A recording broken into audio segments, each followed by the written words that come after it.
Could you describe the work you did at the plant? Well, I started as most people do in the bull gang. That's just a little of everything. And then I started into the black powder next. I worked perhaps a year to 2 years in the black powder. Right. And then... What did you do for that? Well, I started in the wheels, and I worked a little bit in the press when they got real busy in the glaze, and of course the pack house. Only one I skipped was the corning mill. I never worked in that. Well, it sounded like you were fairly busy at that. Were there any other jobs that you did? From there, I started working in the flap, which was the dynamite and the gelatin lines. Okay. I worked in several houses there. Never as an operator, just as a helper or belt feeder or various. And you said before we started filming that you had a little side job as taking photographs for the company? This came much, much later. This was after I'd already gotten into the acid department where I finished most of my years. Okay. But I did take pictures for a number of years.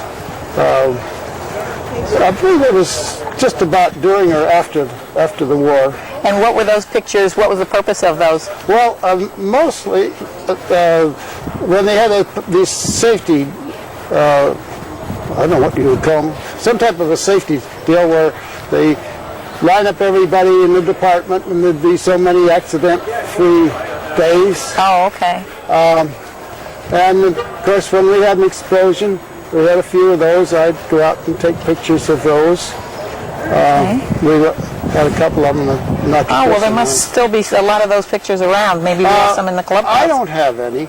I didn't keep any negatives of that. Okay. As soon as I quit, I burnt them all up. But they weren't really my property. I never thought of them as such.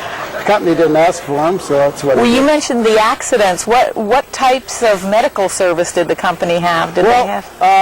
I believe I remember Gene Hatfield, who was one of our safety superintendents, if you wish to call him that.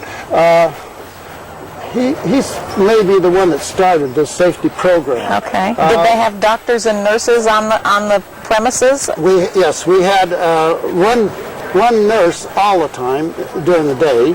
We had doctors that worked for the company, but they would... Tell me what kind of social events they used to have up here, or other kinds of pastimes that they would have when you weren't actually working. We had dances here in the clubhouse periodically. Tell me what kind of social... Sometimes there were a few fights outside. Did they do things like picnics? Yes, we did. We had company picnics. I remember one of them where we had a sorry experience. Got food poisoning at one. They were held out. I believe they were what they called the B plant, which would be on the far side of San Paulo Avenue from here. This is in the clubhouse area now. That's where they'd have most of our picnics. They had Easter egg hunts down here where the superintendent's house was, out in the lawn there. That area, they'd have Easter egg hunts for the kids. I understand they used to have prize fights here too. Did you ever know anything about those? I forgot all about that. Yes, I did. I remember a few. I didn't attend them, but I heard of them. I see. How about that building called White Columns? I understand it was a superintendent's house? That was superintendent's house, yes. Do you have any anecdotes or anything about that, or do you know what became of it? No, I believe it was found needed too many repairs, and they just plain quit using it because it was too expensive to maintain, or for some reason or other, it was just standing there. I see. Were there any other buildings of significance, that no longer exist up here? I can't remember any other than maybe one house here was burnt down that wasn't replaced. I see. I think that was one my uncle used to live in. You mentioned something about the explosions before. Were you present at any of those explosions? Well, I would hear them. I wasn't close enough to be damaged by them. I heard a number of them, however. Two real hard ones with a nitroglycerin line explosions. They'd each one would shoot off 2 houses at a time, and it just that's the way it worked out. I took the pictures of them, but all you see is a big hole. Well, what was it like living in Hercules in the town at that time? What was life like here? It was very nice. In the early years, we had Louis Roof's store that was a predominant source of groceries that we got all ours delivered. I believe Louis had an assistant named Mel that would deliver the groceries to us. We had crank telephones, and of course party lines. Our number was 3 wings and 1 short. We know it ours. Of course, a lot of other people listening in. I think that's pretty normal for party lines. Louis Roof was, in the nighttime, would be the telephone operator. He owned the grocery store, but he also took care of the telephone in the nighttime, so he had to get up and put the thing in the hole so that you could talk to somebody, what they were calling into or calling out from. We had Dr. Fernandez, who was the main doctor, and he was a good one.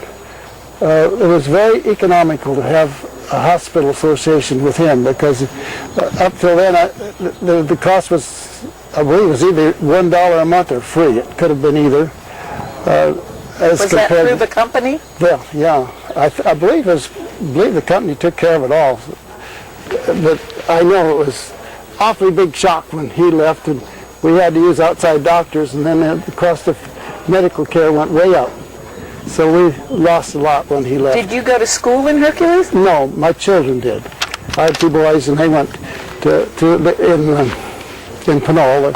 They went to the old school in Pinole, and high school in Richmond High. Are there any other events or memories, any particular thing you'd like to tell us about that you can recall, or that we haven't asked? Well, let's see. That makes it a little bit difficult. We had a nasty dope house explosion that I fortunately didn't have to get over the hill. It was over the hill from me. That took a lot of lives, a lot of close friends. How about the Chinese workers? Did you know about those? Before your time. It was before my time, but I had relatives that worked here then. My grandfather was a night watchman here during World War I, and I had an uncle that worked here during World War I, 2 of them. And not through them, but from the people that worked on the flat would tell about one explosion. I think they said something like 45 people were killed, mostly Chinamen, and rumor had it that they all left town the next day. Now, I don't know if this is true, but that's what the scuttlebutt was on the plant out there on the flat. I can say that much for sure that I heard. I don't know how truthful. That's an interesting story anyway. Yes. Thank you very much.